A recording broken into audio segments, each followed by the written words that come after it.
الفاتحہ۔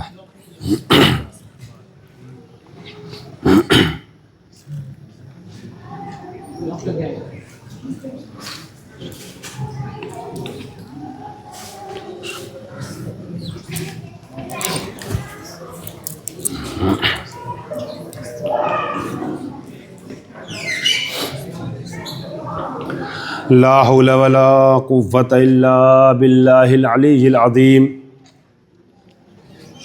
اعوذ باللہ من الشیطان اللعین الرجیم۔ بسم اللہ الرحمن الرحیم۔ الحمد للہ الذی ہدانا لہذا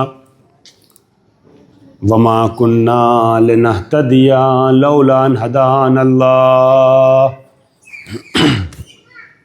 الذي علم بالقلم علم الانسان ما لم يعلم الذي لا يبلغ مدته القائلون ولا يحصي نعماءه العادون ولا يؤدي حقه المجتهدون الذي لا يدركه بعد الهمم ولا يناله غوث الفتن الذي ليس للصفة حد محدود ولا نعت موجود ولا وقت معدود ولا أجل ممدود الذي فطر الخلائق بقدرته ونشر الرياح برحمته وخلق الإنسان بلطفه ووتد بالصخور ميدان أرضه ثم الصلاة والسلام والتحية والإكرام على سيد الأنام أبي القاسم المصطفى محمد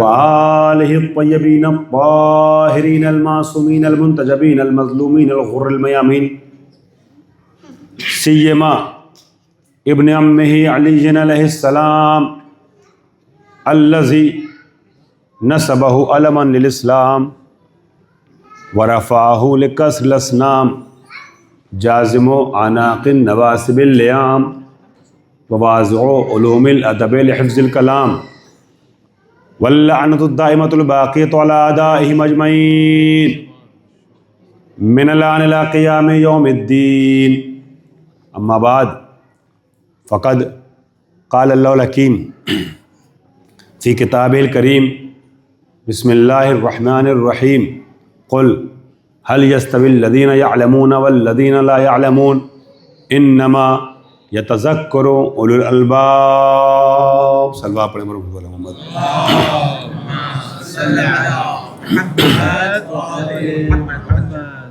عزیزان گرامی،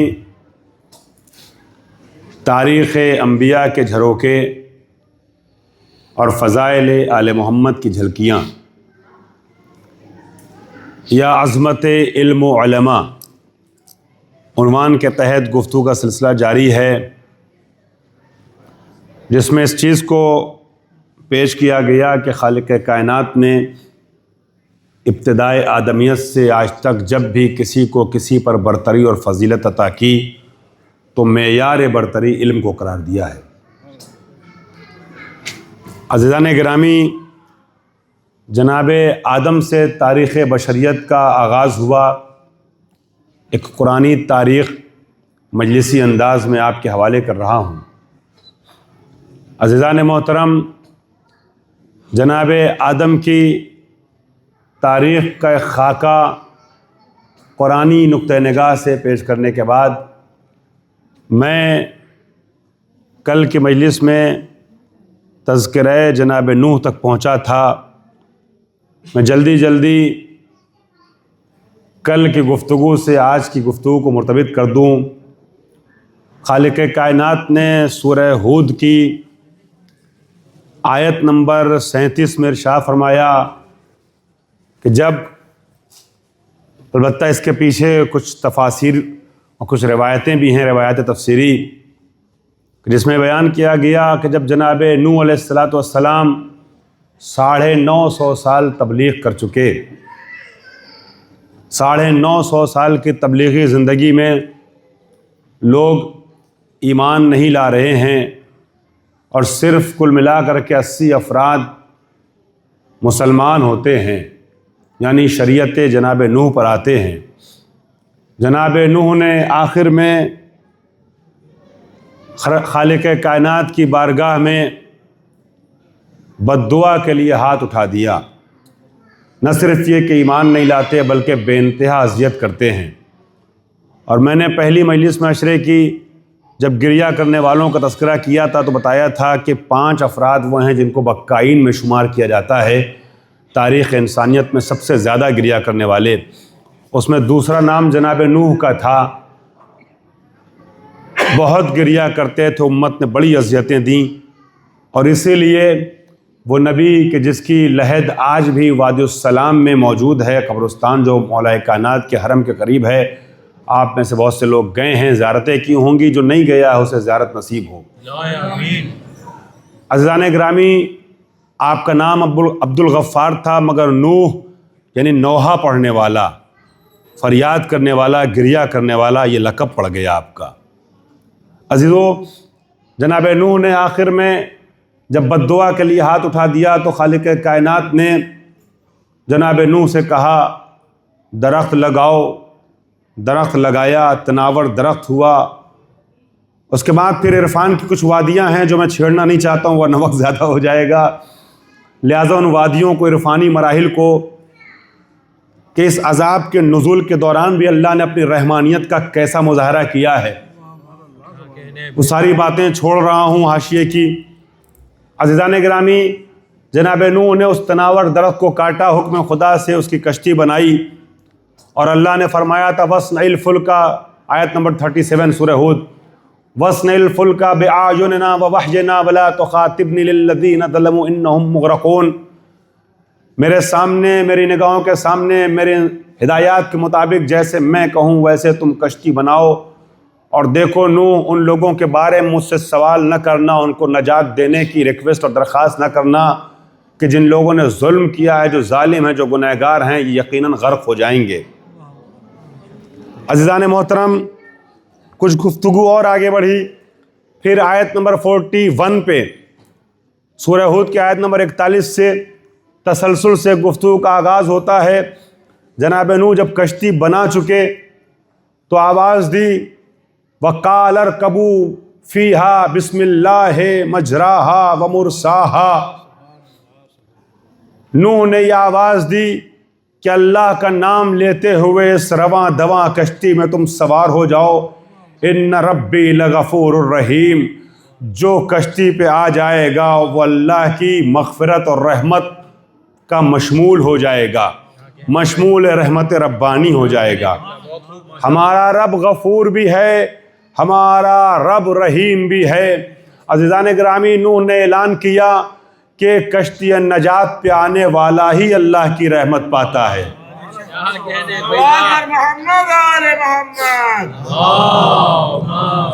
ماشاءاللہ باشعور مجمع ہے، میرے اشاروں تک پہنچ رہا ہے۔ ان ربی لغفور الرحیم، میرا رب غفور بھی ہے، رحیم بھی ہے۔ بلایا، سب کو پکار رہے ہیں آ جاؤ آ جاؤ آ جاؤ، لیکن کوئی جناب نوح کا مذاق اڑا رہا ہے، کسی کو شک ہو رہا ہے کہ دنیا سوکھی پڑی ہوئی ہے، کہاں پانی، کہاں عذاب، کہاں ندی، کہاں طوفان۔ مگر عزیزان گرامی، جناب نوح بلا رہے ہیں، بلاتے بلاتے بڑی محنت کی تو 80 افراد کشتی میں سوار ہوئے۔ مخالفت کرنے والوں میں جناب نوح کا بیٹا بھی تھا۔ تقاضائے پدری کے تحت باپ نے بیٹے کو بھی بلایا، نبوت کا تقاضا بھی تھا، شفقت پدری کا بھی تقاضا تھا۔ آواز دی بیٹے ہمارے ساتھ آ کے سوار ہو جا۔ عزیزان گرامی، وَهِيَ تَجْرِي بِهِمْ فِي مَوْجٍ كَالْجِبَالِ، کشتی ایک پہاڑ کی طریقے سے موجوں کے درمیان رواں دواں تھی۔ میں کل کی بات سے آج کی گفتگو کو مرتبط کرنا چاہتا ہوں، ذرا سا 2-3-4 منٹ تمہیدی مراحل کو طے کرنا ہے۔ کشتی ایک جبال کے طریقے سے، ایک پہاڑی کے طریقے سے موج کے درمیان رواں دواں تھی۔ وَنَادَى نُوحٌ ابْنَهُ وَكَانَ فِي مَعْزَلٍ يَا بُنَيَّ ارْكَبْ مَعَنَا وَلَا تَكُنْ مَعَ الْكَافِرِينَ۔ پہاڑ پہ جاتے ہوئے بیٹے کو ندا دی، پکارا نوح نے، اور یہ آواز دی، اے میرے بیٹے آ ہمارے ساتھ سوار ہو جا، کشتی میں آ جا، ولا تکن مع الکافرین، کافروں کے ساتھ نہ جا۔ نوح علیہ السلام بیٹے کو پکارے، میرے بیٹے آ میرے ساتھ آ جا، کافروں کے ساتھ نہ جا، آواز دے رہے ہیں، مگر بیٹا نبی کی مخالفت کرتے ہوئے پہاڑ کی بلندیوں کا سفر طے کر رہا ہے، جو حقیقت میں اس کی اپنی پستی کا سفر تھا۔ اہل نزاکت ہیں، نزاکتوں سے واقف ہیں عزیزان گرامی۔ آواز دی، بیٹے نے باپ کی مخالفت کرتے ہوئے یہ آواز دی، سآوی الی جبل یعصمنی من الماء قال لا عاصم اليوم من امر اللہ۔ بڑے عبرتناک مراحل ہیں عزیزوں، اس میں فضائل کے گوشے بھی ہیں، معرفت کی جھلکیاں بھی ہیں، اور عبرت لینے والے اہم ترین دروس بھی ہیں۔ عجیب و غریب عبرتناک داستانیں ہیں قرآن کی، داستان بمعنی حقائق، حقائق قرآنی ہیں جو اللہ تعالیٰ نے پیش کی ہیں۔ بیٹے کو پکارا، بیٹے میرے ساتھ آ جا، سوار ہو جا۔ بیٹے نے آواز دی، سآوی الی جبل یعصمنی من الماء، بابا میں پہاڑ کی پناہ میں آ گیا ہوں، یہ مجھے پانی سے یعنی ہلاکت سے بچا لے گا۔ نبی نے آواز دی، لا عاصم اليوم من امر اللہ، آج عذاب الہی سے بچانے والا کوئی نہیں، الا من رحمہ، بس وہ بچ سکتا ہے جس پہ اللہ کی رحمت ہو۔ آ جا میرے ساتھ سوار ہو جا، لیکن نہیں آتا۔ کشتی آگے بڑھتی ہے، حال بینہم الموج۔ مجھے معاف کیجیے گا، میں صرف ترجمے بیان کر کے آگے بڑھ سکتا ہوں، مگر مجبوری ہماری یہ ہوتی ہے، کوشش کرتا ہوں اس کی ذمہ داری ادا کرتے ہوئے تھوڑا قرآن کی آیتیں پڑھتا چلوں تاکہ بچوں تک منتقل ہوتی رہے، حقیقت کے عنوان سے بات پہنچتی رہے، بات میں وزن آتا رہے۔ اس لیے کہ شبیب حسینی کے جملوں میں وزن نہیں آئے گا جو قرآن کی آیتوں میں آئے گا۔ تو جب آیتیں پڑھوں گا تو ذرا سا تھوڑا سا 2-4 منٹ ایکسٹرا لگ جائے گا۔ عزیزان گرامی، قرآن نے کہا حال بینہم الموج وکانا من المغرقین، ان دونوں کے درمیان موج حائل ہو گئی اور بیٹا غرق ہونے والوں میں اور ہلاک ہونے والوں میں ہو گیا۔ بیٹا ڈوبنے لگا، کشتی تو آگے بڑھ گئی، نوح اور بیٹے کے درمیان موج تھی جو حائل ہو گئی۔ حال بینہم الموج، پردہ بن گئی، بینہم الموج۔ لیکن اور عزیزان گرامی، اب قرآن کہتا ہے کہ پانی آسمان سے برس رہا تھا، زمین پانی اگل رہی تھی، ہر طرف سے پانی ہی پانی تھا، پوری دنیا پانی میں، اس وقت کی آباد دنیا سب کے سب غرق ہو گئی، ڈوب گئی۔ یہ جو سونامی چند سال پہلے آپ نے سنا اور دیکھا، یہ کچھ نہ تھا اس طوفان نوح کے مقابلے میں۔ تاریخ بشریت میں نہ اس سے پہلے اس سے بڑا کبھی کوئی طوفان آیا، نہ اس کے بعد کوئی طوفان آیا جس میں پوری دنیا ڈوب گئی، سب غرق ہو گئے۔ وہ 80 افراد رہے جو کشتی نوح پہ سوار تھے، اور جب عزیزو دنیا ڈوب گئی، عذاب الہی کا نمونہ سامنے آ گیا، تو قرآن کہتا ہے اللہ نے حکم دیا، فقیل یا ارض ابلعی ماءک ویا السماء اقلعی وغیض الماء وقضی الامر واستوت علی الجود۔ آسمان سے کہا گیا اپنے پانی کو روک لے۔ 6666 آیتوں میں قرآن کی سب سے فصیح و بلیغ آیت یہی سورہ ہود کی آیت ہے۔ یہ ہما شما کے سمجھنے کی بات نہیں ہے، بڑے بڑے فصاح اور بلاغہ طے کرتے ہیں، کیونکہ قرآن مجید کی ساری آیتیں اللہ کا کلام ہے، مگر ان میں بھی بلاغت کے اعتبار سے رتبہ بندی ہیں۔ لیکن یاد رکھیے گا، جو قرآن کی بلاغت کے اعتبار سے سب سے نیچی آیت ہوگی، وہ بھی انسانوں کے سارے کلام سے افضل ہوگی۔ بے شک بے شک، کیا کہ خالق نہج بلاغہ کے نہج بلاغہ کا بھی ایک جملہ قرآن کی ایک آیت کے برابر نہیں آ سکتا۔ چمکتی ہوئی دمکتی ہوئی دعاؤں کے درمیان، دعائے کمیل کے درمیان جب ایک آیت آ جاتی ہے، افمن کان مؤمنا کمن کان فاسقا لا یستوون، تو پتہ چل جاتا ہے یہ سارے ستارے ہیں، یہ آیت آفتاب ہے۔ محمد آل محمد، اللهم صل علی محمد وعلى۔ تو عزیزان گرامی، یہ بلاغت کے اعتبار سے سب سے اعلیٰ ہے۔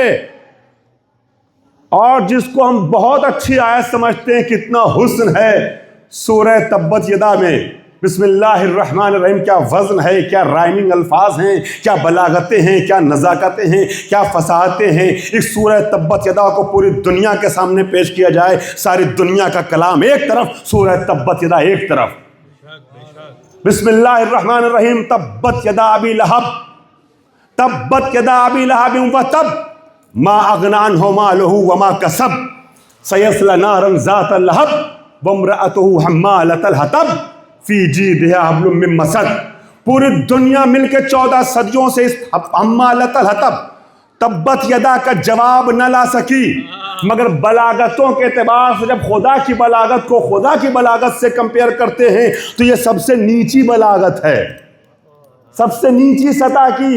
اسی لیے عربی زبان میں اور فارسی زبان میں اس طرح کے مصرے اور مقولے مشہور ہیں کہ بوت تبت یدا مانند یا ارز ابلعی، یعنی یا ارز ابلعی کی طریقے سے تبت یدا کہاں ہو سکتی ہے. تو یہ مراتب بلاغتوں کے عزیزان گرامی. مگر یاد رکھیے گا اللہ کے کلام کو غیر اللہ کے کلام سے کمپیئر کرنا گناہ ہے. صرف اللہ کے کلام میں یہ مراتب رکھے گئے ہیں بلاغتوں کے. اس میں بلاغت کے اعتبار سے سب سے اعلیٰ آیت جو ہے یہی ہے سورہ ہود کی. وقیل یا ارض ابلعی، اس سے اونچی آیت کوئی نہیں بتاتے اہل بلاغت. وقیل یا ارض ابلعی ما کے یا سما اقلعی. میرے پاس ٹائم ہوتا تو میں بتاتا کہ بلاغتوں کے اعتبار سے آسمان بلاغت میں سب سے اوپر اس آیت کو کیوں رکھا گیا ہے. وہ ہماری اپنی تحقیقات کبھی ابھار دیتی ہیں، تھوڑا کچھ جاتے کچھ چیزیں حاشیے کی آ جاتی ہیں. میں کوشش کروں گا کنٹرول کروں اپنے جذبات پہ.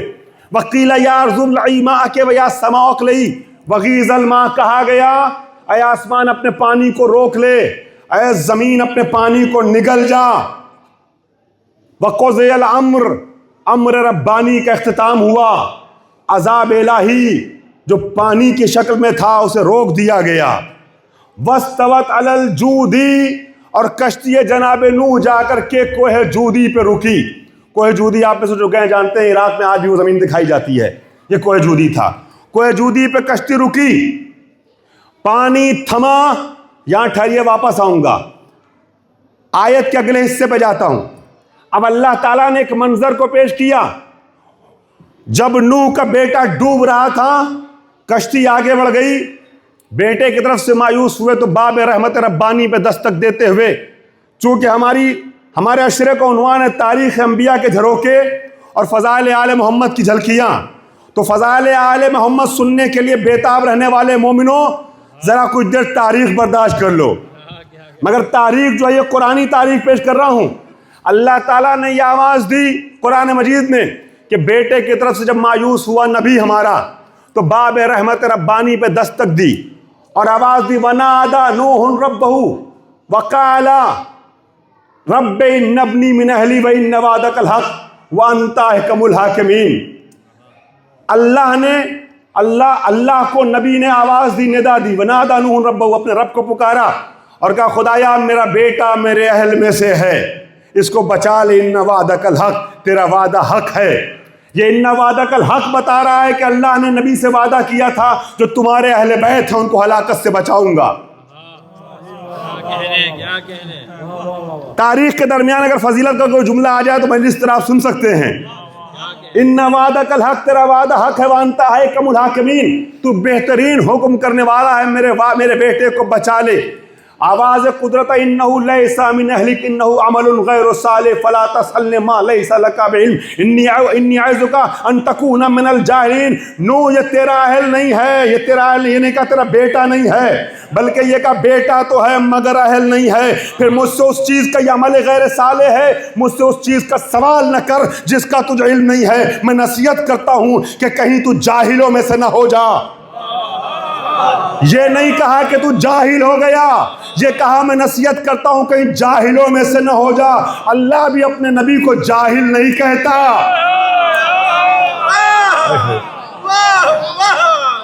سلامت رہا حضرات. جزاک اللہ. عزیزان گرامی، ہوا یہ، بہت شکریہ، ہوا یہ کہ اللہ نے نصیحت کی اے نوح میں نصیحت کرتا ہوں اس چیز کا مطالبہ نہ کر بیٹھ تو جس کا تجھے علم نہیں ہے، کہیں تو جاہلوں میں سے نہ ہو جا۔ بیٹے کی نجات کے لیے، بیٹے کی بقا کے لیے دعا کرنا کیا عیب ہے؟ یہ تو تقاضائے بشری ہے نا، مگر جن کے رتبے ہیں سوا ان کو سوا مشکل ہے۔ کہ نو تو نے کیسے کہا کہ یہ میرا ہے؟ نو جو میرا نہیں وہ تیرا کیسے؟ جو میرا نہیں۔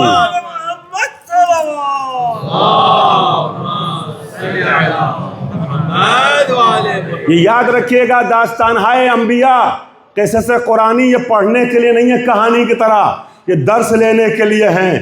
یہاں ہم کو میسج مل رہا ہے کہ معیار محبت اللہ کی ذات ہونی چاہیے۔ جو اللہ کا ہے وہ تمہارا ہے، جو اللہ کا نہیں۔ میں کچھ عرض کر رہا ہوں اور کر رہے ہیں، نو بیٹے تک کے لیے ٹوک دیا، اللہ کی طرف سے کہہ رہا ہوں لہذا کہہ سکتا ہوں ڈانٹ دیا، نصیحت کر دی، ورنہ نبی کے لیے الفاظ استعمال کرنا جائز نہیں ہے، مگر وہ اس طرح اس لہجے میں بات کر سکتا ہے۔ نصیحت کرتے، میں نصیحت کرتا ہوں نیازوں کا، میں واز کرتا ہوں کہیں تو جاہلوں میں سے نہ ہو جا۔ اس لہجے میں نبی سے صرف خدا ہی بات کر سکتا ہے، ہمیں تو ترجمہ کرتے بھی ڈر لگتا ہے۔ عزیزان گرامی، بس پتہ چلا جن کے رتبے ہیں سوا ان کو سوا مشکل ہے۔ عزیزوں، جناب نوح علیہ السلام نے فوراً توبہ کا لہجہ اپناتے ہوئے کہا، انی اعوذ بک ان اسألک ما لیس لی بعلم الا تغفرنی وترحمنی اکن من الخاسرین۔ میرے نوجوان بھائیوں، درس لینا داستان نوح سے، کہ جناب نوح کہتے ہیں لہجہ ربانی کی تندی کو محسوس کرتے ہوئے، خدایا میں تجھ سے پناہ مانگتا ہوں تیری ہی ذات کی بارگاہ میں، تیری بارگاہ میں آ کے پناہ لینا چاہتا ہوں، خدایا مجھے معاف کر دے۔ اگر تو نے معاف نہ کیا تو میں گھاٹا اٹھانے والوں میں سے ہو جاؤں گا، کہیں میں اس چیز کا سوال نہ کر بیٹھوں جس کا مجھے علم نہیں ہے۔ یہاں تک کچھ قرآنی واقعات میں نے آپ کے سامنے پیش کیے۔ اب ذرا تاریخ نبوی کا ایک ہلکا سا خاکہ، یہ 80 افراد جو جناب نوح کی کشتی میں سوار ہوئے، میرے نوجوان بھائیوں، جس سرزمین پہ گفتگو کر رہا ہوں، پڑھا لکھا مجمع مجھ سے مخاطب ہے، لہٰذا میں نے کل بھی ذرا سا اکیڈمک انداز سے گفتگو کر لی، 5 منٹ ذرا ہسٹری کو پیش کرنا چاہتا ہوں، اکیڈمک انداز میں سن لیجئے گا۔ عزیزان محترم، جناب نوح علیہ السلام نے جو کشتی بنائی تھی اس میں 80 افراد جو سوار ہوئے تھے وہ سب لاولد تھے، بے اولاد تھے۔ بعد میں ان میں سے کسی کی نسل آگے نہیں بڑھی۔ جناب نوح کا ایک بیٹا کنعان تو غرق ہو گیا، حام، سام، یافس، یہ 3 بیٹے اس کشتی میں تھے۔ ان 3 بیٹوں سے جناب نوح کی نسل چلی۔ پوری دنیا میں جو نسل ہے وہ نسل جناب نوح ہے۔ باقی 80 افراد سب کے سب لاولد تھے، کسی سے نسل انسان کی آگے نہیں بڑھی۔ تو آج کے ورلڈ میں، آج کے دنیا میں جہاں ہم زندگی گزار رہے ہیں، جتنے افراد بھی زندگی گزار رہے ہیں، سب جیسے آدم کے بیٹے ہیں ویسے ہی جناب نوح کی اولاد ہیں۔ اسی لیے جناب نوح کا ایک لقب آپ نے سنا ہوگا، آج وجہ سمجھ میں آئی ہوگی، نوح کو آدم ثانی کہتے ہیں۔ جناب نوح کو آدم ثانی، دوسرا آدم کیوں کہتے ہیں؟ اسی لیے کہ جناب نوح کے بچے ہیں سب دنیا میں۔ اب جناب نوح کے جو بیٹے تھے نا، دیکھیں جو میں تاریخ پڑھ رہا ہوں، میں نے اپنی جو عربی اسلامی کی تاریخوں میں جو پڑھا ہے، پرانی کتابوں میں الگ میٹر ہے، آپ میں سے اگر کوئی دیکھنا چاہے تو اس تاریخ کو سرزمین بر صغیر میں لکھی گئی ایک تاریخ۔ کہاں؟ عزیزان گرامی، جنوب ہندوستان میں جب ابراہیم عادل شاہ کی حکومت تھی، عادل شاہیوں کی حکومت، ہند و پاکستان ایک ہے۔ جب میں اس ممبر سے جب بھی 10 محرم تک ہندوستان کہوں تو پاکستان بھی مراد لیجئے گا، میں الگ نہیں کر رہا ہوں، ڈیوائیڈ نہیں کر رہا ہوں۔ عزیزان گرامی، یہ ساری سرزمین ایک ہی تھی اور مذہبی اعتبار سے تو ایک ہے۔ حسینیت کی کوئی سرحد نہیں ہوتی۔ صلوات پڑھ محمد و آل محمد۔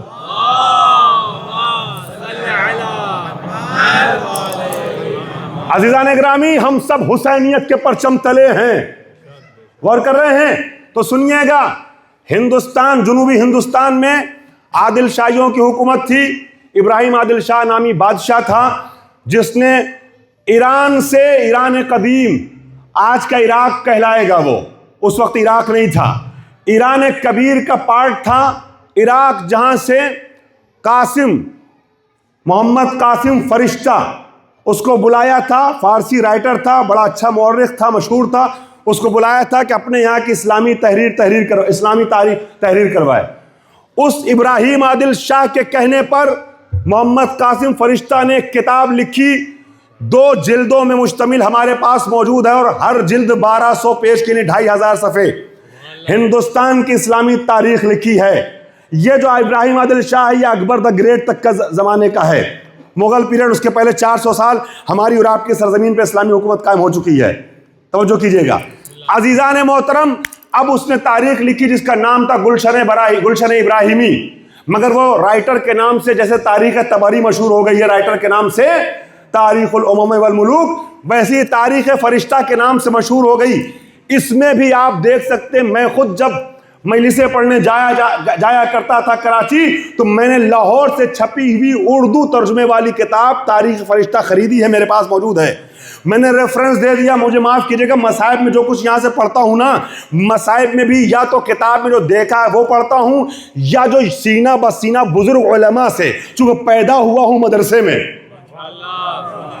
بعض جاننے والے جانتے ہیں، والدہ، نانا، پردانا، باپ، دادا، ماموں، سب پورا خاندان پروان چڑھا ہوں مدرسے میں، لہذا جو کچھ مصائب بھی پڑھتا ہوں وہ چیزیں پڑھتا ہوں جو یا پڑھی ہے کتاب میں یا بزرگ علماء سے یدن بیدن سینہ بسینہ سنی ہے، جس میں توہین اہل بیت کا کوئی پہلو نہ ہو، وہ پڑھنے کی اجازت ہے تو پڑھتا ہوں۔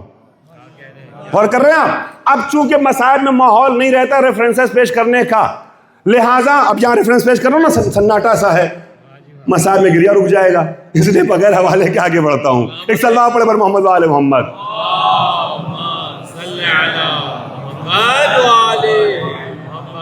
عزیزان گرامی، میں چاہ رہا تھا جب فضائل شروع کروں گا تب آپ لوگوں کو آگے بڑھاؤں گا، مگر مجھ سے گزارش کی جا رہی ہے، لہٰذا مجھ سے کہا گیا، لہٰذا میں آپ سے گزارش کرتا ہوں سلوات پڑھتے ہوئے آپ لوگ سمٹ کے بیٹھ جائیں، آگے آ جائیں، تھوڑا سا آگے آ جائیں، سلوات پڑھیں آپ حضرات۔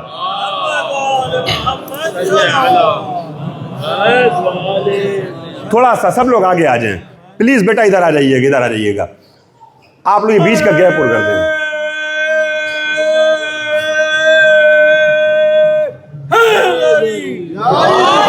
سلامت رہے حضرات۔ اب اس کتاب میں بھی یہ تاریخ ہے جو میں آپ کے سامنے پیش کر رہا ہوں۔ عزیزان گرامی، تاریخ فرشتہ، جناب نوح علیہ السلام کے سارے بچے لاولد رہے۔ نوح کے 3 بیٹے حام، سام اور یافس، ان سے نسل چلی۔ ان میں سے کوئی بیٹا، کسی کا نام عراق تھا، کسی کا شام تھا، کسی کا فارس تھا، کسی کا ہند تھا، کسی کا سندھ تھا۔ کیا صلوات کا مقام نہیں ہے میرے بھائیو؟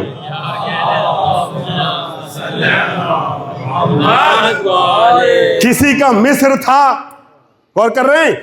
یہ جگہوں کے نام بعد میں بنے ہیں، نبی کے بیٹوں کے نام پہلے تھے، یہ سب نبی کے پوتے ہیں۔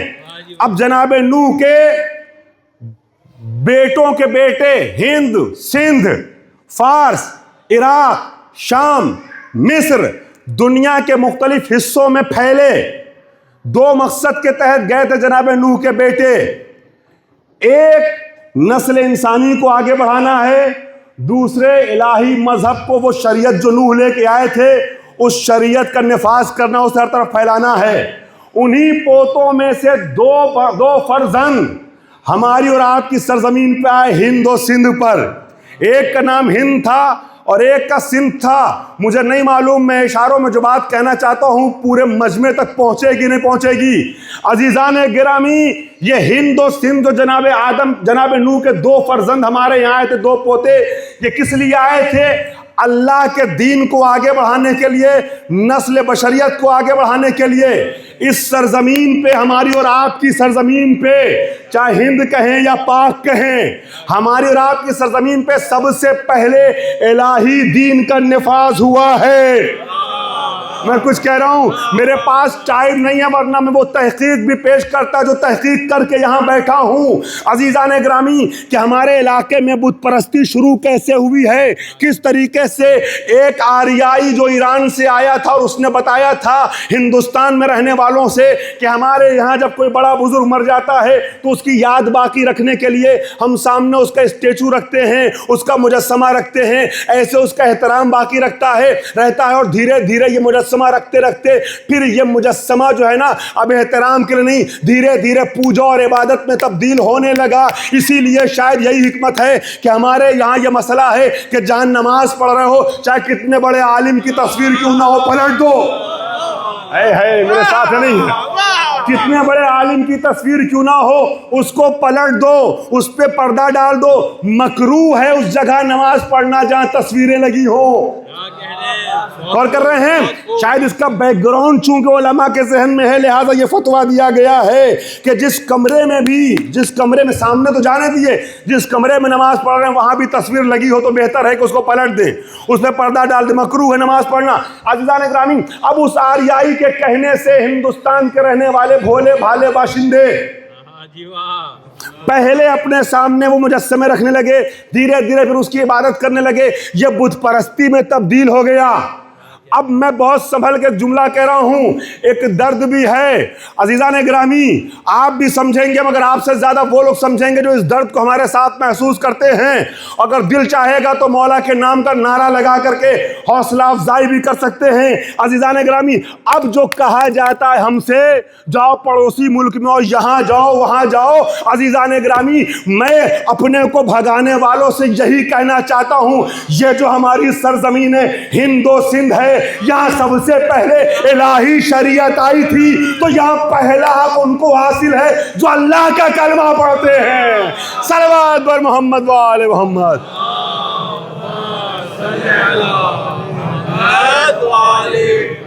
اس سرزمین پر رہنے کا پہلا حق ان کو ہے۔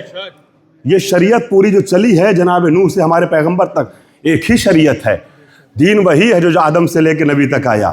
یہ تحریفی دین بعد میں آئے ہیں، ہماری اور آپ کی سرزمین میں پہلے جو دین آیا ہے وہ دین الہی ہے، شریعت جناب نوح ہے۔ ایک اور صلوات پڑھیں آپ آزاد مل کر کے۔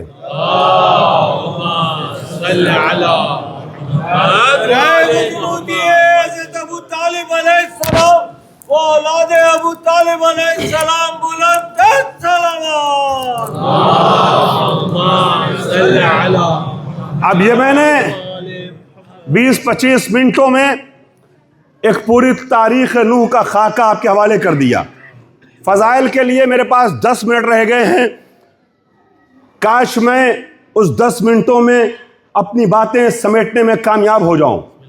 میں نے ایک جملہ کل کہا تھا کہ اہل بیت نبی کی بات ہے، یہ عام لوگوں کے اہل بیت کی بات نہیں ہے۔ اکثر کنٹروورسی ہوتی، یہیں سے ذکر نوح سے اہل بیت پہ جانا چاہتا ہوں۔ اکثر بحثیں ہوتی ہیں کہ اہل بیت سے مراد کون ہے، کوئی کہتا ہے بیوی، کوئی کہتے بیٹا، کوئی فلاں نہ جانے کتنے رشتہ داروں کو۔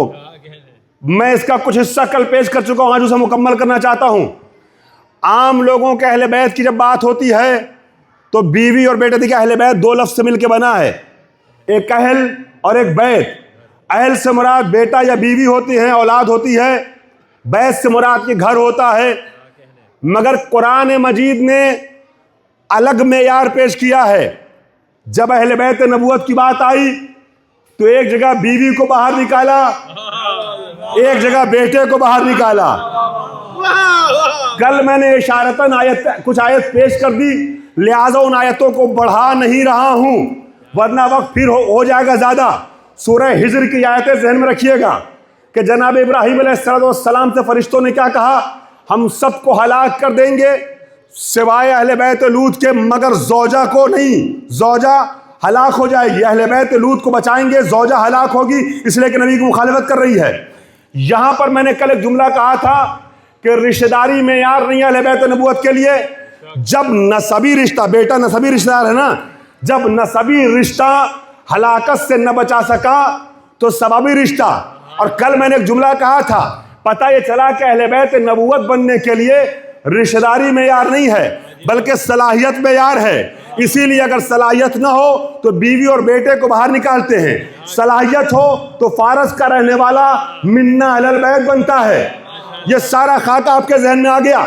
اب ذرا دوسرے مرحلے میں چلتے ہیں۔ جب بیعت کی بات آئی نا تو اللہ تعالیٰ نے بیعت اس مفہوم میں پیش نہیں کیا جو ہم سمجھتے ہیں۔ ہم جب بیعت بولتے ہیں، بیعت یعنی گھر، یہ مٹی اور گارے کا مکان بنا ہوا جس میں کھڑکیاں ہوں، دروازے ہوں، ہے نا، چھتیں ہوں، یہ ساری چیزیں۔ مگر قرآن نے کس سے بیعت کہا ہے؟ صرف 10 منٹ میں بہت اہم گوشے آپ کے حوالے کرنا چاہوں گا۔ قرآن نے کسے بیعت کہا ہے؟ عزیزان محترم، 2 مثالیں دوں گا کہ قرآن میں بیعت کا مطلب گھر نہیں ہوتا۔ پھر بیعت سے کیا مراد ہے؟ قرآنی فضا میں آپ کو لے کے چل رہا ہوں، ہٹوں گا نہیں، سنیے۔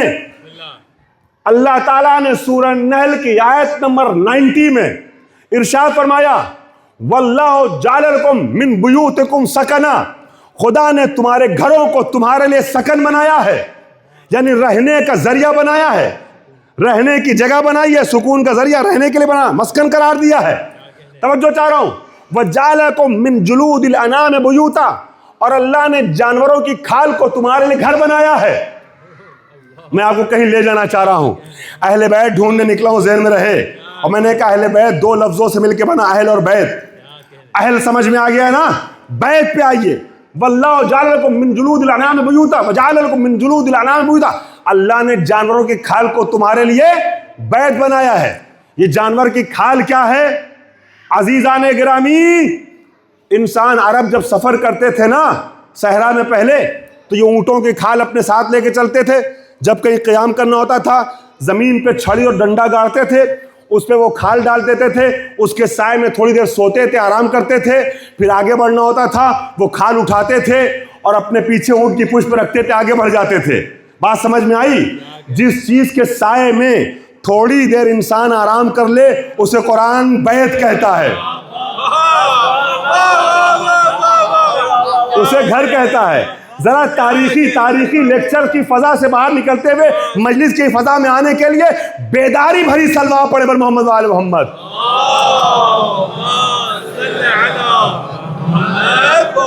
نہیں ایسے نہیں، جتنا مجمع اس لحاظ سے سلوا پڑے آپ حضرات مل کر کے۔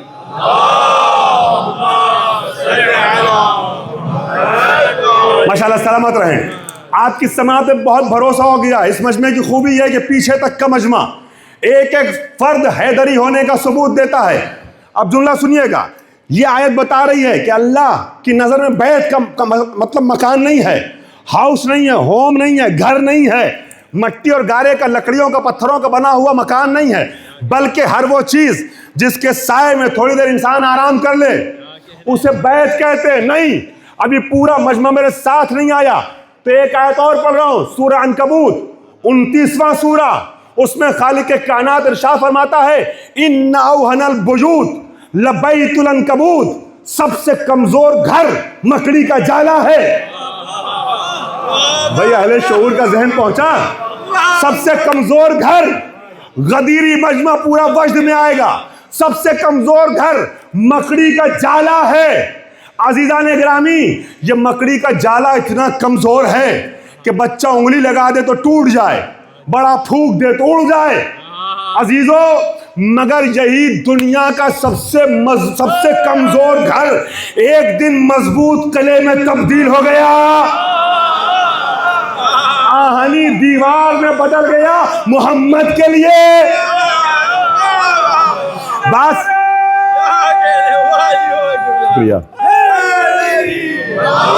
بات سمجھ میں آئی۔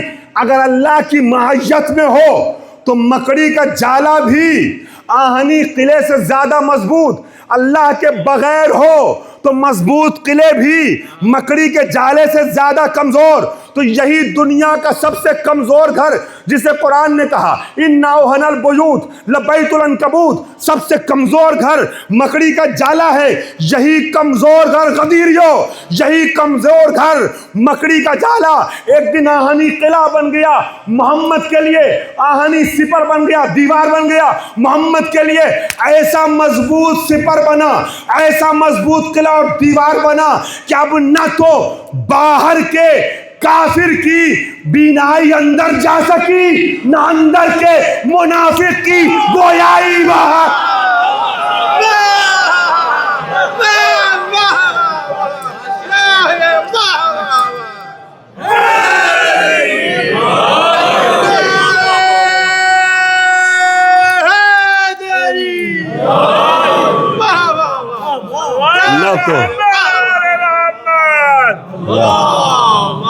صلی علیہ خدا آپ سب کو سلامت رکھے. اتنا مضبوط قلعہ بن گیا, ایسی آہنی دیوار میں تبدیل ہو گیا, یہ مکڑی کا جالا کہ اب نہ تو باہر کے کافر کی بینائی اندر جا سکی نہ اندر کے منافق کی گویائی باہر آ سکی. مزاج قرآنی سمجھ میں آیا؟ نتیجہ حوالے کر رہا ہوں, بہت بیدار سماتے ہیں, امید یہ ہے کہ ضائع نہیں جائے گا. جملہ حوالے کر رہا ہوں.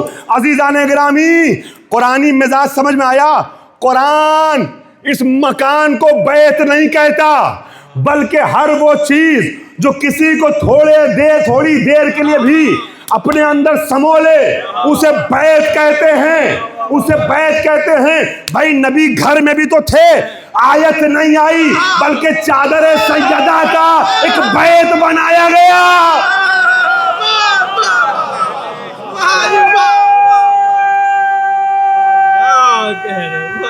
جزاک اللہ, سلامت رہے. چادر سیدہ کا ایک بیت بنایا گیا.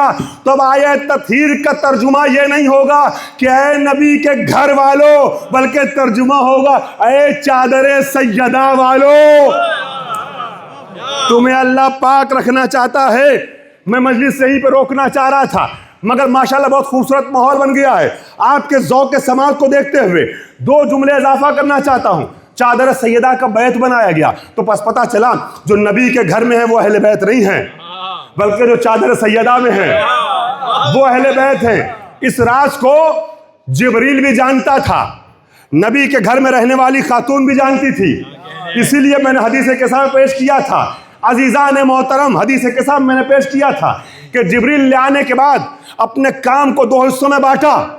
چادر کے باہر کھڑے ہو کر کے آواز دی, العلی الاعلی یقرؤک السلام ويخصك بالتحية والإكرام ويقول لك عزتي وجلالي إني ما خلقت السماء مبنية ولا أرضا مدية ولا قمرا منيرا ولا شمسا موضية ولا فلكا يدور ولا بحرا يجري ولا فوقا تسري إلا لأجلكم ومحبتكم وقد أذن لي أن أدخل معكم تحت الكساء فهل تأذن لي يا رسول الله أن أدخل معكم تحت الكساء فقال رسول الله صلى الله عليه وآله وسلم وعليك السلام يا أمين وحي الله إنه نام قد أذنت لك فدخل الأمين جبريل معنا تحت الكساء. اللہ یہ کہتا ہے میں نے زمین آسمان چاند سورج ستارے. عزیزان گرامی, میں مجلس حسین کے معاملے میں بخیل نہیں ہوں. یہ نہیں سوچتا ہوں کہ اگلی بار آؤں گا تو کیا پڑھوں گا. آل محمد کے فضائل میں کمی ہے کیا؟ میں بچانے کی کوشش نہیں کرتا ہوں, یہ سوچتا ہوں گھڑی کیسے رکے. ٹینشن یہ رہتا ہے کہ گھڑی آگے بڑھ رہی ہے, اس لیے کہ جب فضائل آل محمد پیش ہوتے ہیں تو سب سے جلدی میں جو چیز ہوتی ہے وہ گھڑی کی نوک ہوتی ہے, گھڑی کی سوئی ہوتی ہے. عزیزان گرامی, ابھی تو میں موڈ میں آیا تھا فضائل پڑھنے کے, مصائب پڑھنے کا وقت ہو گیا, میں کیا کروں. عزیزوں, اب یہاں پہ مجھے ایک جملہ ذہن میں آ گیا تو آپ کو حوالہ کر دوں. میں یہ سوچتا ہوں علی کا درد یہاں آ کے محسوس کرتا ہوں. عزیزان گرامی, جب میں فضائل پڑھنا چاہتا ہوں, جب میں علم دینا چاہتا ہوں, میرے جیسا ناقص انسان اتنی سرعت سے پڑھے تب بھی وقت ختم ہو جاتا ہے. اور اگر کبھی کوئی نوجوان یا کوئی کمیٹی والا کوئی کہہ دے کہ تھوڑا زیادہ ہو گیا تھا میٹر, تو بڑا افسوس ہوتا ہے مجھے کہ میں تو فضائل پیش کرنا چاہ رہا ہوں اور یہاں گھڑی کے شکوے ہو رہے ہیں. میں سوچتا ہوں کہ میں دریا علم کے ایک سمندر کے دریا علم اور سمندر علم کے قطرے کا بھی ایک حصہ نہیں ہوں. مجھے وقت کم پڑتا ہے, مجھے لوگوں کی باتیں بری لگتی ہیں. سوچیں وہ علی کیسے ضبط کر رہا تھا پورا خزانہ جو میں نے اس مجلس میں پڑھا تھا. کہہ رہے ہیں کہ میں کائنات کا علم بتانا چاہتا ہوں, اور بیوقوف پوچھتا ہے سر میں بال کتنے ہیں. علی سے لوگ پوچھنا نہیں چاہتے. میں نے ایک جملہ کہا تھا اس مجلس میں, کہ علی جہاں لے جانا چاہتے تھے وہاں دنیا پہنچی نہیں. اب سمجھ میں آیا آخری کو پردے میں کیوں چھپایا اللہ نے؟ کسی ڈر کی وجہ سے نہیں, کسی خوف کی وجہ سے نہیں, 13 عصمتوں کو آزما کے بھیج چکا, شعور آدمیت وہاں پہنچا ہی نہیں. وہ آخری دور بھی جہاں سارا علم اپنا, اس سارے علم کے خزانے سامنے آ چکے ہوں گے, اس ترقی یافتہ دور کے انسان کو بھی ہادی کی ضرورت ہوگی. اس زمانے کا ہادی ایسا ہونا چاہیے, ترقی یافتہ دور کا انسان جب ہاتھوں پہ بیعت کرے تو احساس افتخار کرے. تو میں عرض کر رہا تھا کہ جبریل نے باہر کھڑے ہو کے کہا کہ اللہ تعالیٰ کہتا میں نے کائنات آپ کے صدقے میں بنائی ہے.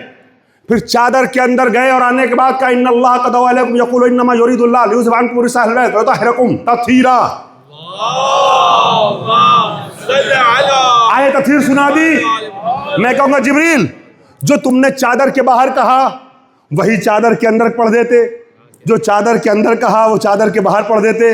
عجب نہیں جبریل کہیں, میں صرف 2 منٹ آپ کا لوں گا, عجب نہیں جبریل کہیں کہ جو چادر کے باہر پڑھ رہا تھا وہ اہل بیت کا قصیدہ تھا. میں چاہتا تھا سب سنیں, جو اندر پڑھ رہا ہوں وہ اہل بیت کے افراد کو مجن کرنے والی آیت ہے. میں نے سوچا گھر والے یہ نہ سمجھ لے ہم بھی شامل اہل بیت ہو گئے.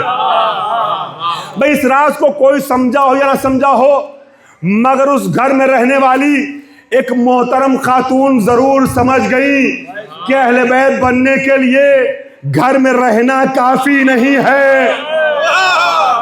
بہت توجہ, آخری جملہ, اگر پورا مجمع میرے ساتھ آ گیا تو اسی جملے سے مسائل پہ چلا جاؤں گا, ورنہ مجھے چند جملے مسائل فضائل کے ایڈ کرنے پڑیں گے. بہت توجہ. ام سلمہ پیچھے ہٹ گئی جب نبی سے کہا کہ میں بھی آ جاؤں. نبی نے کہا انک علی الخیر, تم خیر پہ ہو. پیچھے ہٹ گئی. میں کہوں گا بی بی اب تو اور آپ کو ضد کرنا چاہیے اندر آنے کی, اب تو خیر پہ رہنے کی سند مل گئی. مگر ام سلمہ یہ کہیں گی میں بس یہ خیر کی سند ہی لینے آئی تھی, میں چادر میں جانے کے لیے آئی کب تھی؟ مجھے پتا ہے میرا رتبہ کیا ہے, مقام سیدہ کیا ہے.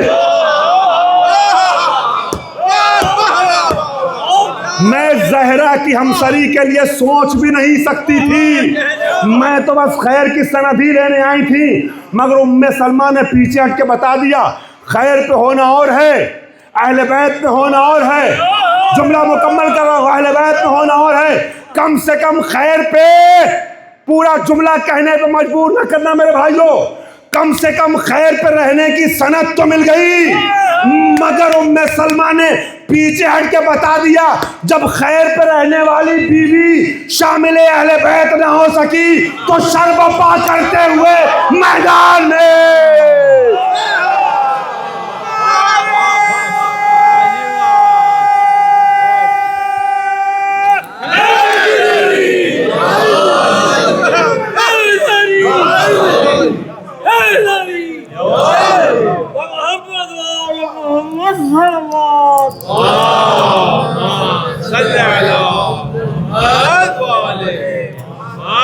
خدا آپ سب کو سلامت رکھے. مولا کے نام کا نعرہ اور درود کا نعرہ لگوانے والے تمام مومنین کی سلامتی کے لیے اور اپنی سلامتی کے لیے ایک بار سب مل کے سلوہ پڑھیں بآواز بلند.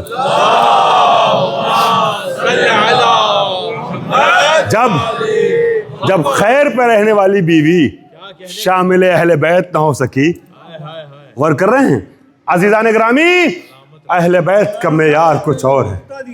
سبحان اللہ, کیا بات ہے. بہت شکریہ. اللہ کی صحت و سلامتی کے لیے, توفیقات میں اضافے کے لیے ایک بلند تر صلوات. اللہ آپ سب کو سلامت رکھے, اپنے حفظ و امان میں رکھے. اہل بیت کا معیار اور ہے. ام سلمہ آواز دیں گی میں ماں ضرور ہوں رشتے میں, مگر میں جانتی ہوں میرا رتبہ کیا ہے, مقام سیدہ کیا ہے.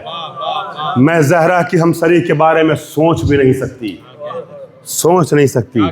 یہ اہل بیت ہیں. عزیزان گرامی, اگر اہل بیت میں کوئی آ سکتا تھا اس وقت گھر میں رہنے والوں میں, اس 5 میں کوئی آ سکتا تھا تو ثانیہ زہرا تھی جو آ سکتی تھی. ابھی مجھ سے پہلے آپ نے جناب زینب کے بارے میں بڑا اچھا کلام سما فرمایا، بینیہ کلام، مصائب کا کلام، وہ بھائی سے خطاب کرتے ہیں۔ ثانیہ زہرا تھی جو آ سکتی تھی، مگر زہرا کی جائی ثانیہ زہرا کیوں شامل اہل بیت نہ ہو سکیں، اس آیت تطہیر کا حصہ ظاہری طور پہ نہ بن سکیں؟ عملاً تو معصومہ وہ بھی ہیں، گناہ تو جانے دی، ترک اولا بھی نہیں عباس و زینب کے دامن پہ، پریکٹیکلی عملاً وہ بھی معصوم ہیں، لیکن وہ عصمت کبریٰ کا حصہ کیوں نہ بن سکیں؟ عزیزان گرامی، علماء نے بہت سے جوابات دیے ہیں، مگر اس کا ایک جواب میرے حقیقی اماموں بزرگ اللہ سلامت رکھے سو ہندوستان کے سب سے معتبر اور بزرگ عالم دین ہیں، جو لوگ ہندوستان سے ہیں وہ جانتے ہیں، بہت سے پاکستان کے مومنین بھی جانتے ہیں، آیت اللہ شمیم الملت شمیم الحسن رضوی صاحب۔ انہوں نے ایک جواب بڑا اچھا دیا، مجھے یاد ہے، میں نے کہا آپ سے نا کچھ چیزیں سینہ بسینہ بزرگ علماء سے پہنچی ہوئی ہیں، تو ان کو بیان کرنے میں باک محسوس نہیں کرتا ہوں۔ وہ کہتے ہیں کہ عصمت کبریٰ کی مالک خاتون کو ایک لمحے کے لیے بھی دنیا بے حجاب نہیں دیکھ سکتی۔ نہیں بات پہنچی۔ اس کی ایک دلیل یہ ہے کہ فاطمہ زہرا بے حجاب نہیں ہوئی تھی، صرف یہ کہا تھا کہ سر کے بال بکھرا دوں گی، زلزلہ آ گیا تھا مسجد نبوی میں، قیامت کے آثار نمودار ہو گئے تھے، صرف کہا تھا کہ ابوالحسن کو چھوڑو ورنہ میں سر کے بال کو بکھرا دوں گی۔ مسجد نبوی کی دیواریں بلند ہونے لگی تھی، قیامت کے آثار نمودار ہونے لگے، اور زینب کو کربلا سے کوفہ، کوفہ سے شام، بے مکنو چادر آنا تھا۔ عزیزوں، میرا دل چاہ رہا تھا فضائل اور آگے بڑھانے کا، کیونکہ ایک بہت بڑی تعداد وہ ہے جو بعد میں آتی ہے، میں ان کے لیے کچھ فضائل پیش کرنا چاہتا ہوں، مگر میں نے آج فضائل مختصر کر دیے۔ جانتے ہیں کیوں؟ کیونکہ آج مجھے آپ کے ساتھ اس ماں کو پرسہ دینا ہے جس نے اپنے بچوں کا ماتم نہیں کیا، جو اپنے بچوں پہ روئی نہیں، اس پہ رونا ہے، اس کے بچوں پہ رونا، اس ماں کو پرسہ دینا ہے۔ میرے بھائیوں، میری بہنوں،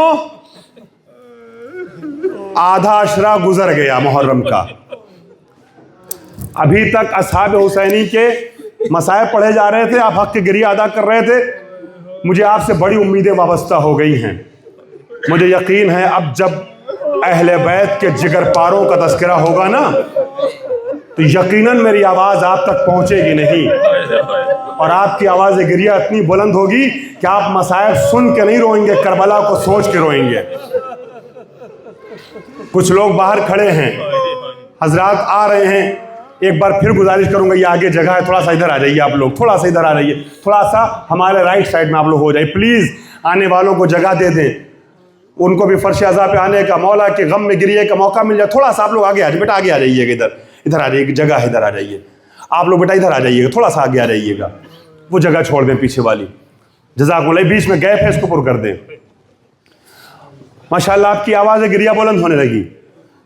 میں نے عرض کیا نا، میں 10 دن مصائب آرام سے پڑھتا ہوں، فضائل میں چاہے جلدی کر دوں مگر مصائب میں کوتاہی نہیں کرنا چاہتا ہوں، اور خاص کر آج میں نہیں کر سکتا ایسا، کیونکہ اگر آج حق کا گریہ ادا نہ ہوا ہماری اور آپ کی جانب سے تو میں اپنے کو مجرم سمجھوں گا،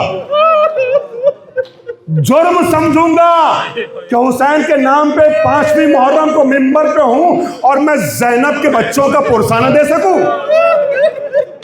اللہ اکبر۔ زینب جب مدینے سے جا رہی تھی، بڑے زینب اور محمد دونوں کے بس آواز پڑھنے ہیں، زینب جب مدینے سے جا رہی تھی نا تو حسین کے ساتھ چلی، کیونکہ آپ کو پتا ہے کہ جب شادی ہوئی تھی، عقد ہوا تھا نا آپ کے چچیرے بھائی سے جناب عبداللہ ابن جعفر طیار سے، تو شرط رکھوائی تھی جناب زینب نے، یہ روایت البتہ میں نے کتابوں پڑھی نہیں مگر وہی سینہ بھی سننے والی ہے، بزرگ علماء سے سنی ہے، اور وہ روایتیں جو بزرگ علماء سے سنی جائیں، اساتذہ سنی جائیں اور اس میں توہین کا پہلو نہ ہو اہل بیت کی، تو پڑھنے میں کوئی حرج نہیں ہے۔ جناب زینب نے شرط رکھی تھی کہ میں شرط پہ شادی کروں گی کہ اگر میرے ماجائے کو کبھی سفر پیش آ جائے تو میں حسین کے ساتھ جاؤں گی۔ وہ وعدہ عبداللہ کو یاد تھا، اس کے باوجود عبداللہ بیمار تھے، زینب نے آ کے کہا، اے شوہر نامدار، میرا دل نہیں چاہتا آپ کو چھوڑ کے جانے کا مگر میرا ماجایا جا رہا ہے، آپ کیا کہتے ہیں؟ آپ کی رائے کیا ہے؟ عبداللہ نے کہا بی بی حسین ایسے سفر پہ جا رہے ہیں، میں خود جانا چاہتا ہوں مگر بیماری کے سبب میں نہیں جا پا رہا ہوں، تو نہ صرف یہ کہ آپ جائیے بلکہ میرے بیٹوں کو ساتھ لے کے جائیے۔ اون اور محمد کو ساتھ لے کے زینب چلی۔ عزیزان گرامی، کربلا کا مقتل آ گیا۔ رات بھر زینب اپنے بچوں کو دیگر بیویوں کی طرح سمجھاتی رہیں، بچوں کل قربان ہونا ہے ماموں سے۔ بچے وعدہ کرتے رہے، 7 اور 8 سال کے بچے کہتے رہے اماں کل آپ کو ماموں پہ شرمندہ نہیں ہونے دوں گا۔ اللہ اکبر۔ صبح ہوتی ہے، اہل حرم میں سے، خاندان بنی ہاشم میں سے، اصغر سے، اکبر سے اور قاسم سے پہلے جو لڑنے کے لیے زینب کے 2 نونہال مقتل میں آتے ہیں۔ کہنے کو 7 اور 8 سال کے بچے ہیں مگر دونوں طرف سے بہادری خون میں ہے۔ دادا حیدر کرار ہے، نانا حیدر کرار ہے، دادا جعفر طیار ہے۔ اللہ اکبر۔ ان دونوں بہادروں کے بہادری کی نمائندگی کرتے ہوئے عباس کے یہ دونوں شاگرد حملہ کرتے ہوئے قلب لشکر میں پہنچے۔ عزیزان گرامی، چھوٹے بھائی اون کو کسی دشمن نے نیزہ مارا، اون چکرا کے زمین پہ گرا۔ جیسے ہی چھوٹے بھائی کو زمین پہ گرتا ہوا بڑے بھائی نے دیکھا، فوراً جھک کر کے اون کو سہارا دینا چاہا۔ محمد کے سر پہ گرد لگا، بھائی کے سینے پہ بھائی گرا، آواز دی ماموں مدد کو آئیے۔ ماشاءاللہ ماشاءاللہ، آپ سب عزادار ہیں اور سب رونے کے لیے آئے ہیں۔ میرے بھائیوں، اہل حرم کی شہادتیں شروع ہو گئی۔ اب نہ گریا کرو گے تو کب گریا کرو گے؟ پورے سال انتظار کرتے ہو نا محرم کا، اور خدا نے توفیق دے دی فرش عزا پہ آ گئے ہو نا، تو خدا کے لیے بغیر آنسوؤں کا نذرانہ دیے نہ جانا گھر واپس۔ اللہ اکبر۔ میں قیامت کے کچھ مراحل پیش کرنا چاہتا ہوں۔ اور محمد کی آواز ماموں نے سنی۔ بھانجوں سے بڑی محبت ہوتی ہے ماموں کو نا۔ دوڑتے ہوئے حسین پہنچے اور محمد کے جنازوں کو اٹھایا۔ ننھے ننھے بچے زخموں کی تاب نہ لا سکے، دنیا سے رخصت ہو گئے۔ سینے سے بچوں کو لگایا، لے کے دروازے خیمہ پر آئے، اور آنے کے بعد آواز دی بہن زینب تمہارے لاڈلے آئے ہیں۔ کسی کا خدا نہ خواستہ ایک بیٹا زخمی ہو جاتا ہے تو ماں تڑپنے لگتی ہے۔ یہاں 2 بیٹوں کا ایک ساتھ جنازہ آیا ہے۔ چشم مورخ حیرت زدہ ہے۔ مورخ یہ سمجھ رہا تھا کہ ابھی ماں نکلے گی، سر پیٹے گی، سینہ پیٹے گی، چہرے پہ تماچے برسائے گی، فریاد کرے گی، مگر ہمارا لاکھوں سلام ہو کربلا کی ماں پر عجیب عجیب انقلاب دیکھنے کو ملا۔ اب جو زینب نکلی نا کمرے خیمے سے باہر، 2 ننھے ننھے بچوں کے جنازے کو دیکھا، نہ نوحہ کیا نہ ماتم کیا، بلکہ 2 جنازوں کے درمیان ذرا سا فاصلہ کیا، 2 رکعت نماز شکرانہ پڑھی، شکر کا سجدہ کیا، ایک ہاتھ اون کے سینے پر رکھا، دوسرا محمد کے سینے پر رکھا، سر کو آسمان کی جانب اٹھایا، آواز دی اللہم تقبل منا ھذا القربان، خدایا ہماری جانب سے اس قربانی کو قبول کر لے۔ پھر ماں نے ننھے ننھے بچوں سے کہا میرے بچوں مجھے معاف کرنا، میں تم پہ ماتم نہ کروں گی، اس لیے کہ تمہاری ماں زندہ ہے، میں نے اپنی ماں سے وعدہ کیا تھا ماتم کروں گی تو حسین کا۔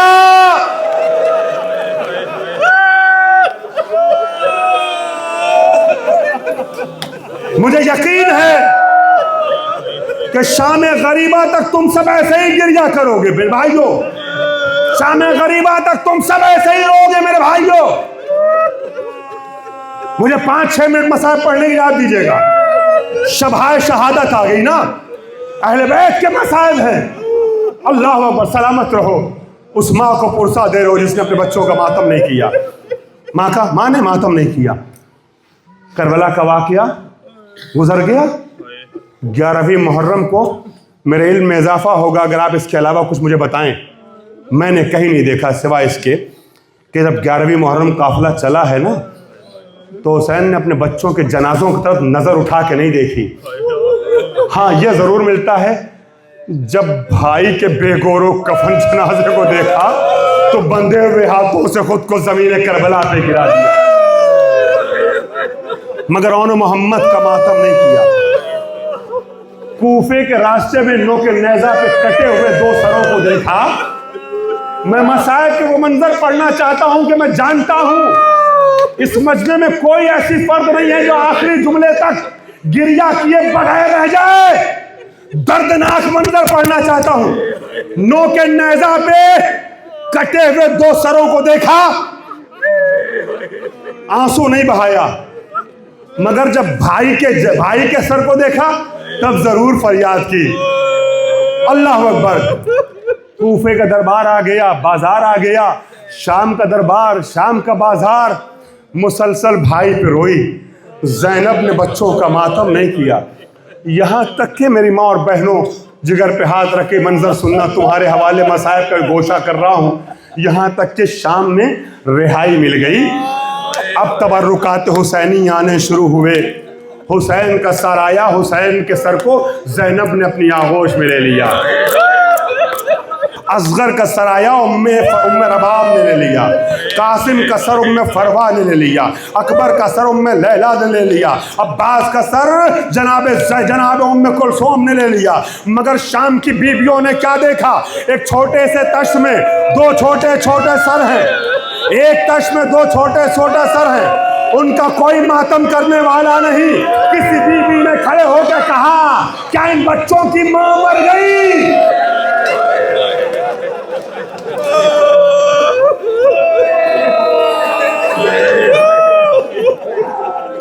کیا ان بچوں کی ماں مر گئی؟ ماں اس دنیا میں نہیں. علی کی بیٹی نے تڑپ کے کہا بیویوں ایسا نہ کہو، آنا محمد کی ماں زینب موجود ہے، مگر زینب اپنے بھائی کا ماتم کرے گی. سلامت روزہ دارو، خدا تمہیں کسی غم میں نہ رلائے سوائے غم مظلوم کربلا کے. عزیزان گرامی، زینب کربلا آ گئی. رہائی کے بعد سجاد سے پوچھا میرے بھیا حسین کی لحد کہاں ہے؟ گھٹنیوں چلتے ہوئے، طاقت نہیں تھی کہ چل کے آتی، گھٹنیوں چلتے ہوئے حسین کی قبر پہ آ کے کہا بھائی مجھے معاف کرنا، سکینہ کو دفنا کے آئی ہوں.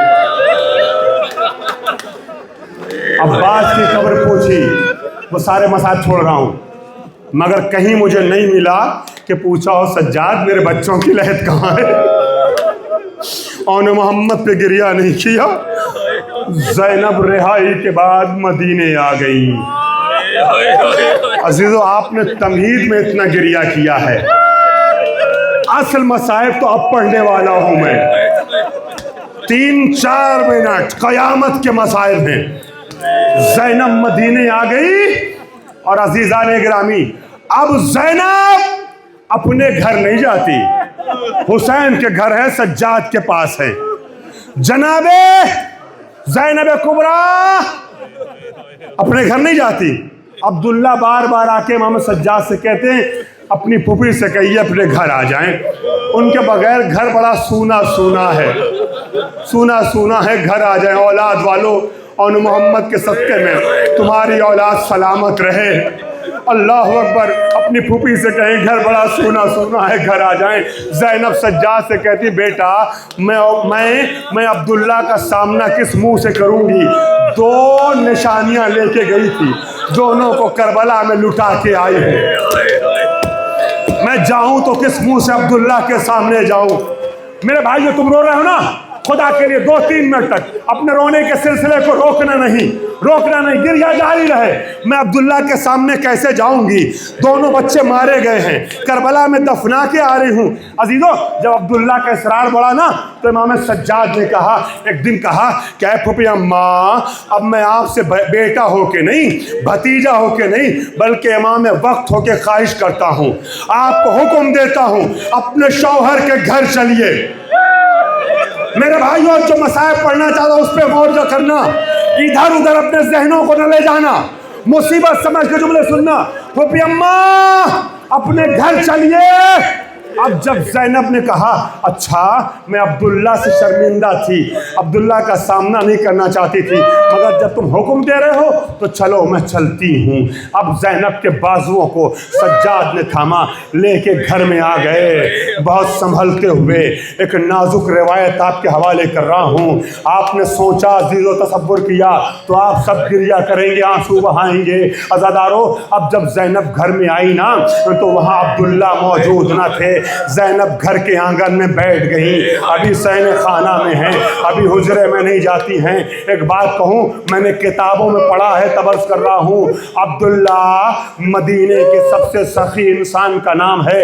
حیدر کرار کے بعد اگر حجاز میں کسی کی سخاوت مشہور تھی تو وہ عبداللہ تھے۔ اب وہ سخی عبداللہ جب گھر آتا ہے تو کیا دیکھتا ہے کہ کوئی بوڑھی خاتون ہے، کمر جھکی ہوئی ہے، میرے گھر میں بیٹھی ہوئی آنسو بہا رہی ہے۔ عبداللہ نے کہا بی بی آپ کون ہیں، اپنے گھر چلی جائیے۔ اجرک واللہ، سلامت روزہ دارو، سلامت روزہ دارو، آپ اپنے گھر چلی جائیے۔ زینب سر کو جھکائے بیٹھی ہوئی ہیں۔ عبداللہ نے کہا بی بی خدا کے لیے ایسے روک کے ہمارے گھر بدشگونی نہ پھیلائیے، بڑے زمانے کے بعد ہمارے گھر خوشیاں لوٹنے والی ہیں۔ زینب خاموش ہیں۔ کبھی بھی آپ کو پتہ نہیں ہے ہمارا تو خود پورا گھر کربلا میں اجڑ چکا ہے، آپ ایسے کیوں رو رہی ہے؟ زینب خاموش ہیں۔ اب عبداللہ ایک جملہ کہتے ہیں بی بی اگر کوئی ضرورت ہو تو بتا دیجئے، ہم دے دیں گے، مگر خدا کے لیے ایسے میرے گھر نہ روئیے۔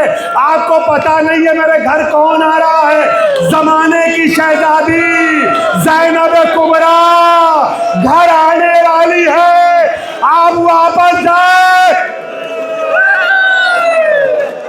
ماشاءاللہ میں دیکھ رہا ہوں سر و سینہ پیٹتے ہوئے عزادارو، خدا تمہیں سلامت رکھے۔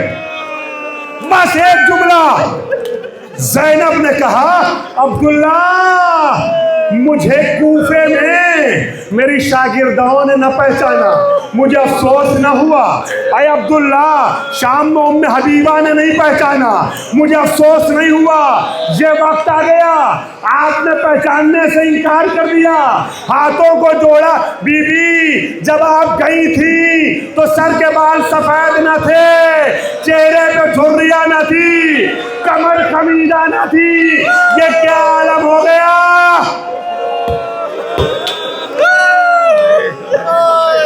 زینب کا جملہ سنو گے؟ زینب کہتی ہے کاش جملہ پہنچ جائے سب تک مصائب کا، دردناک جملہ۔ زینب کہتی ہے عبداللہ مجھ سے یہ سارے سوالات نہ کرو، اگر پوچھنا ہے تو مجھ سے یہ پوچھو کہ زینب کربلا سے مدینہ زندہ بچ کے کیسے آ گئی، زینب زندہ کیسے رہ گئی؟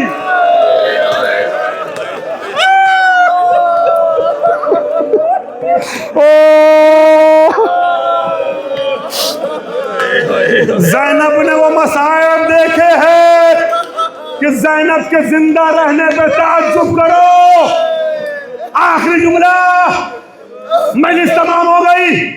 اب نہایت عزت و احترام کے ساتھ جعفر طیار کے لاڈلے نے حیدر کرار کی بیٹی کے شانوں کو تھاما، وہ جو زینب زہرا کی جائی ہے، عزت و احترام سے اس کے بازوؤں کو تھاما۔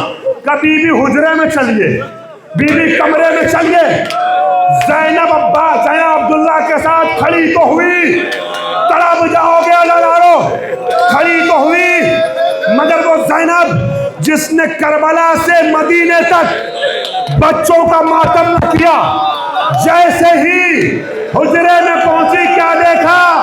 دو چھوٹے چھوٹے بستر ہیں، دو چھوٹے چھوٹے مسلح ہیں، خود کو گرا دیا۔ اے بچوں مجھے معاف کرنا، ماں ماتم نہ کر سکی، اب تمہاری ماں گریہ کرے گی۔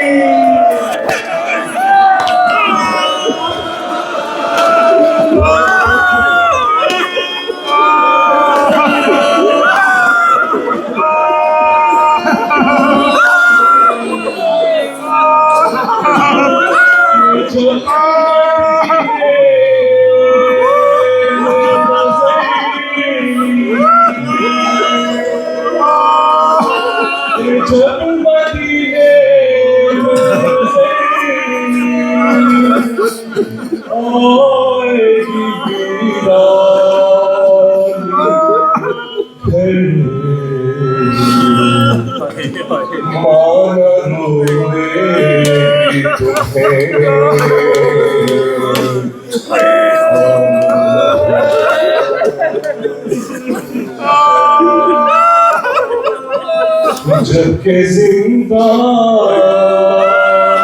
میں تم دونوں کا سلایا تھا، نہ روئی تمہیں تم کو فدا تو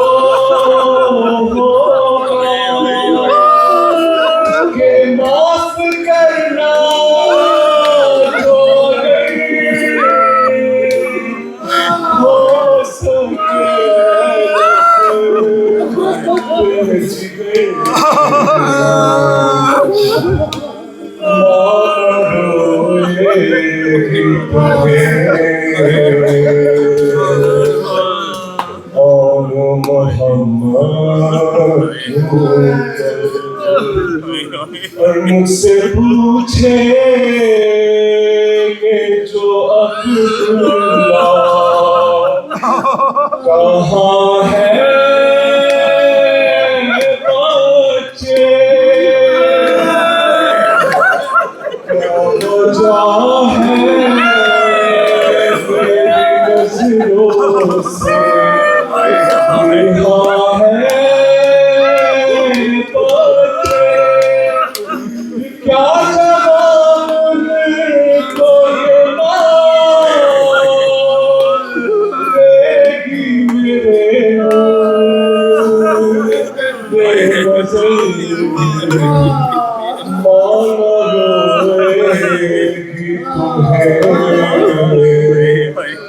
اور محمد کیوں کہ اور حجرے دیکھوں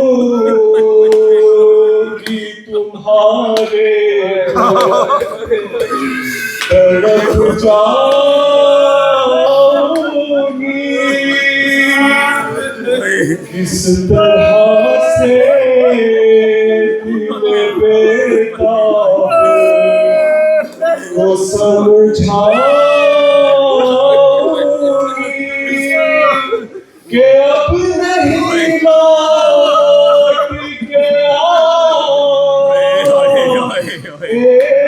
میرے رش کے کمر، مانا روئے گی تمہیں اور محمد